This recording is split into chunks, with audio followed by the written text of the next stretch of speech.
Perkenalkan, nama saya Alberto Bertolomeo Raru, mahasiswa Universitas Nusa Cendana, Fakultas Ilmu Sosial dan Ilmu Politik, Program Studi Sosiologi, semester 3, kelas A, NIM 1903030009.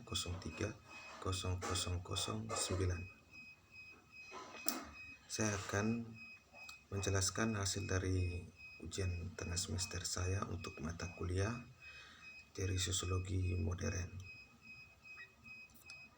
Baik, yang pertama kita akan membahas tentang paradigma sosial.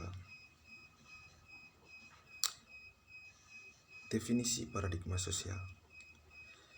Thomas S. Kuhn adalah sosok yang mengawali munculnya istilah paradigma sosial. Paradigma adalah apa yang dimiliki bersama oleh anggota-anggota suatu masyarakat sains, dan sebaliknya masyarakat sains terdiri atas orang-orang yang memiliki suatu paradigma bersama. Hal senada juga dikemukakan oleh Maliki bahwa paradigma pengetahuan merupakan perspektif intelektual yang dalam kondisi normal memberikan pedoman kerja terhadap ilmu yang membentuk masyarakat ilmiah dalam disiplin tertentu. Perspektif intelektual menurut Friedrich dan dalam Maliki menentukan apa yang membentuk ilmu pengetahuan normal dalam komunitas ilmiah pada waktu tertentu dan mendasari hampir semua pembentukan teori serta penelitian yang dilakukan oleh praktisinya. Dalam hal ini dapat kita simpulkan bahwa paradigma sosial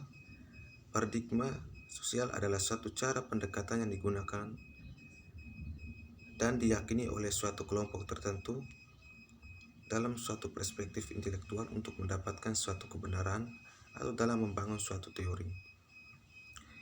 Paradigma sosial merupakan kerangka berpikir dalam masyarakat yang menjelaskan bagaimana cara pandang terhadap fakta kehidupan sosial dan berlaku terhadap ilmu atau teori yang ada.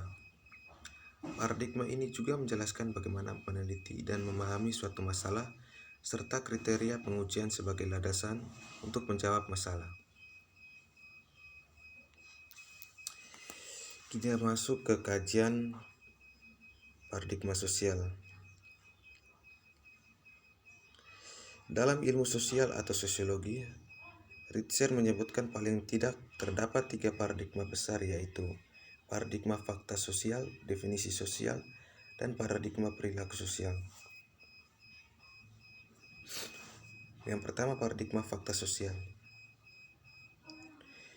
Paradigma fakta sosial dikaitkan dengan karya Emile Durkheim, khususnya dalam Society dan The Root of Sociological Method.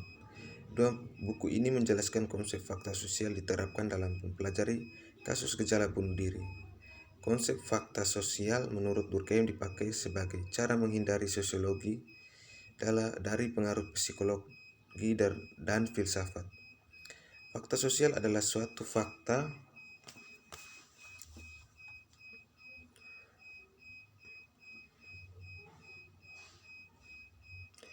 sosial adalah suatu yang berada di luar individu yang bersifat memaksa terhadapnya. Fakta sosial dibedakan atas 2 hal, yakni kesatuan yang bersifat material, yaitu barang sesuatu yang nyata ada, sedangkan kesatuan yang bersifat non-material, yakni barang yang satu yang dianggap ada. Sebagian besar fakta sosial ini terdiri dari sesuatu yang dinyatakan sebagai barang, sesuatu yang tak harus nyata tetapi merupakan barang sesuatu yang ada di dalam pikiran manusia, atau sesuatu yang muncul di dalam dan di antara kesadaran manusia. Realitas material maupun non-material ini merupakan realitas yang bersifat intrasubjektif dan intrasubjektif. Ada 2 tipe dasar fakta sosial, yakni struktur sosial dan pranata sosial. Menurut Ritzer, dalam melakukan penelitian, para penganut paradigma fakta sosial cenderung memakai metode interview atau kuestionari. Yang kedua, paradigma definisi sosial. Paradigma definisi sosial memahami manusia sebagai orang yang aktif menciptakan kehidupan sosialnya sendiri. Menganut paradigma definisi sosial mengarahkan perhatian kepada bagaimana cara manusia mengartikan kehidupan sosial atau bagaimana caranya mereka membentuk kehidupan sosial yang nyata. Dalam penelitiannya, yang pengikut paradigma ini banyak tertarik kepada proses sosial yang mengalir dari pendefinisian sosial oleh individu. Melakukan pengamatan proses sosial untuk dapat mengambil kesimpulan tentang sebagian besar dari intrasubjektif dan intersubjektif yang tidak kelihatan yang dinyatakan oleh aktor adalah sesuatu yang sangat penting. Terdapat 3 teori utama dalam paradigma definisi sosial, yaitu teori aksi sosial, teori interaksionisme simbolik, dan teori fenomenologi. Secara umum, metode yang digunakan dalam paradigma definisi sosial adalah observasi. Peneliti dapat mempelajari proses berpikir pelaku atau respondennya hanya dengan mengamati proses interaksi secara serentas. Penganut paradigma ini harus mampu mengambil kesimpulan terhadap sesuatu yang timbul dari kekuatan intrasubjektif dan intersubjektif dari gejala yang diamati.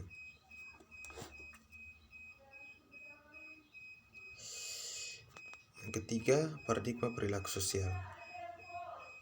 Persoalan ilmu sosial dalam hal sosiologi menurut paradigma ini adalah perilaku atau tindakan, tingkah laku, dan perulangannya. Paradigma ini memutuskan perhatian kepada tingkah laku individu yang berlangsung dalam lingkungan yang menimbulkan akibat atau perubahan terhadap tingkah laku selanjutnya.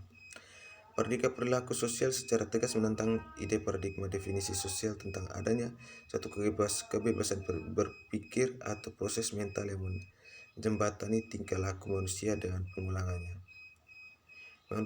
Paradigma ini menganggap kebebasan berpikir sebagai suatu konsep yang bersifat metafisik.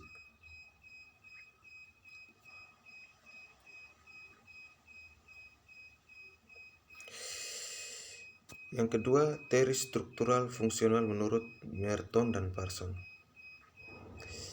1. Pandangan Robert K. Merton tentang fungsionalisme.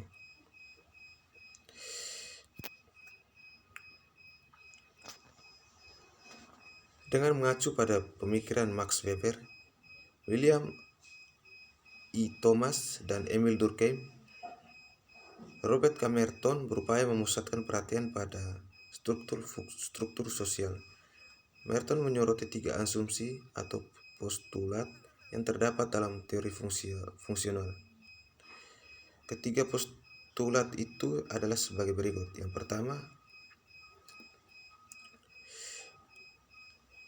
kesatuan fungsional masyarakat merupakan suatu keadaan di mana seluruh bagian dari sistem sosial bekerja sama dalam suatu tingkatan keselarasan atau konsistensi internal yang memadai. Perspektif teori struktural fungsional tanpa menghasilkan konflik berkepanjangan yang tidak dapat diatasi atau diatur.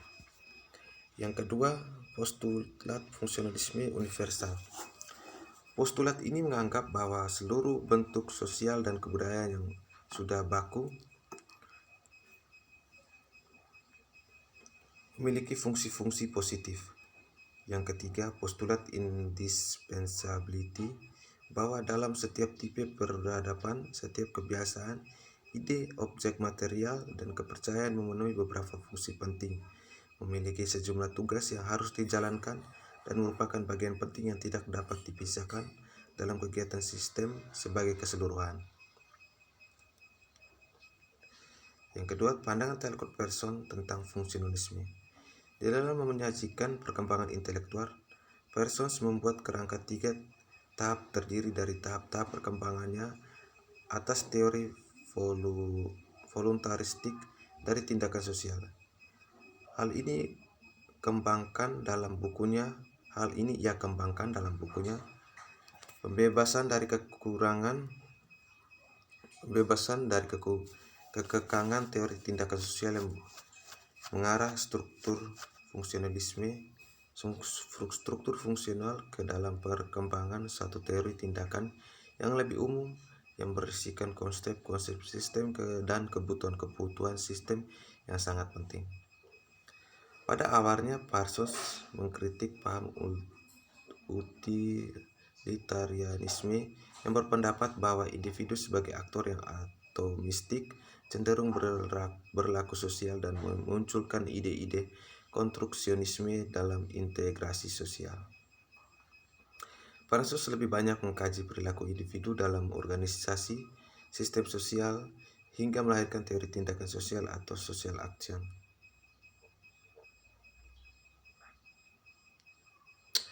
Teori konflik menurut para ahli. Yang pertama, Karl Marx. Dasar teori konflik.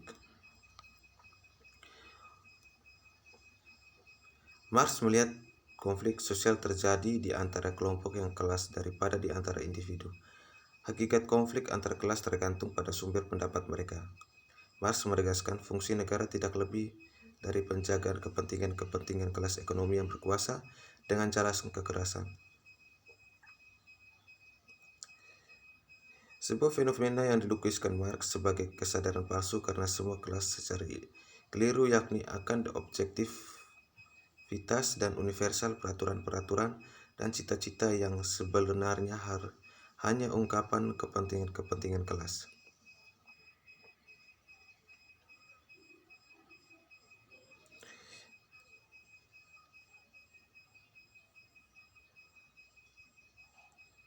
Yang kedua, konflik berdasarkan perspektif Max Weber.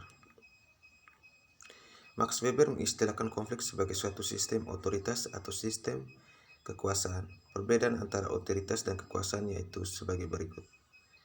Kekuasaan cenderung menaruh kepercayaan pada kekuatan, sedangkan otoritas adalah kekuasaan yang dilegitimasikan, yaitu kekuasaan yang telah mendapat pengakuan hukum. Weber yang melihat hal ini sebagai suatu keharusan. Keduanya setuju bahwa fungsi dari kekuasaan adalah suatu untuk mengintegrasikan sebuah unit, mendorong pemenuhan yang gagal dilakukan oleh norma-norma dan nilai-nilai. Menurut Weber, suatu asosiasi yang harus dikoordinasi adalah setiap organisasi di mana otoritas itu ada, dan keberadaan otoritas itu sendiri menciptakan kondisi-kondisi untuk konflik. Yang ketiga, konflik menurut Paul B. Horton dan Chester LeHun. Dalam konteks ini, Paul B. Horton dan Chester LeHun menyatakan dalam bukunya Sosiologi bahwa inginkan teori konflik merupakan salah satu teori dalam paradigma fakta sosial. Teori konflik merupakan sebuah pendekatan umum terhadap keseluruhan dalam sosiologi. Teori ini mempunyai bermacam-macam landasan seperti teori Marxian dan Simmel.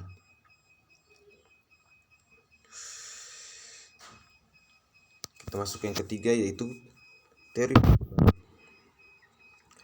Teori pertukaran adalah teori yang berkaitan dengan tindakan sosial yang saling memberikan atau menukar objek-objek yang mengandung nilai antara individu berdasarkan tatanan sosial tertentu. Objek yang ditentukan tidak berbentuk benda nyata, namun hal-hal yang tidak nyata.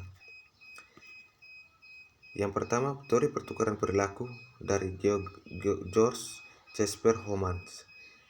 Teori pertukaran Homans bertumpuan pada asumsi bahwa orang terlibat dalam perilaku untuk memperoleh ganjaran atau menghindari hukuman. Homans menjelaskan bahwa pertukaran dengan 5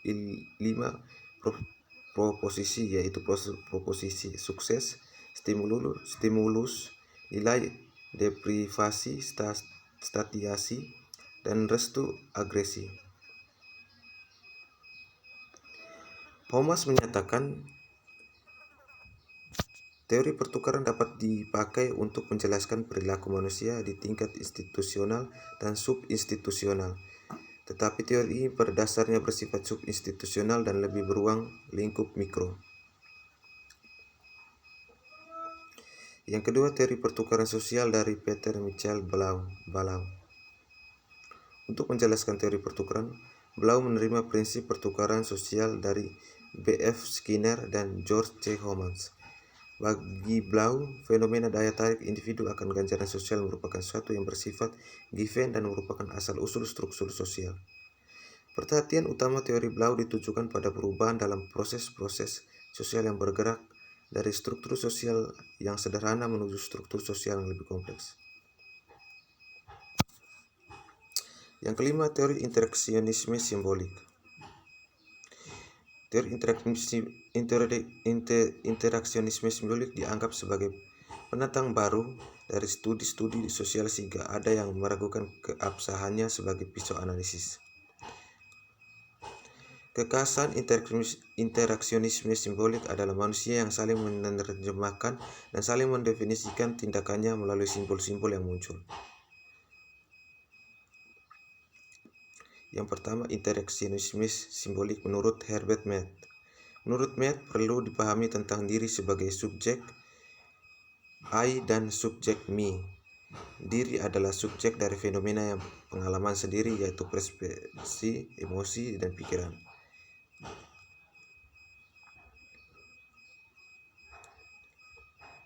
Artinya, diri pribadi tidak hanya menanggapi atau membuat persepsi tentang orang lain, tetapi juga mempersepsikan diri sendiri.